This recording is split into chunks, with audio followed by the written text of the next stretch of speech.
I am enjoying my hello, day. आज चाहिँ मैले फेरि वाइनको बोटल लिएर आएको छु होइन, स्पार्कलिङमा। आज फेरि यो खाने हो खोलेर हलाएर।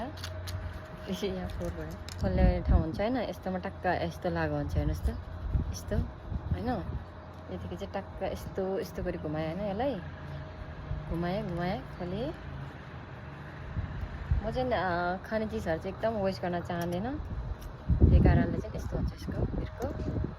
टक्क ल्याएर यसलाई यस्तो गरेँ। ओह माई गड, यस्तो दामी।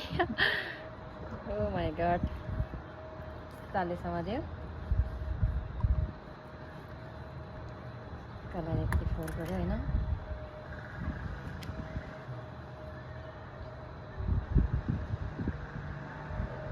ओ माई गड, यति दामी होइन।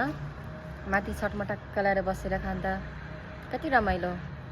जिन्दगीमा रमाइलो गर्नु छ, इन्जोय गर्नु छ भने चाहिँ एक्लै पनि गर्न सक्छ क्या। मेरो साथीभाइहरू एक्लै गर्नुहोस्, इन्जोय गर्नुहोस्, जहाँ गए नि फ्री हुन्छ तपाईँ होइन। एक्लै बस्नुहोस्, एकछिन कुल रहनुहोस्, साथीभाइ बोयफ्रेन्ड गर्लफ्रेन्ड एभ्रिथिङ छोडिदिनुहोस्।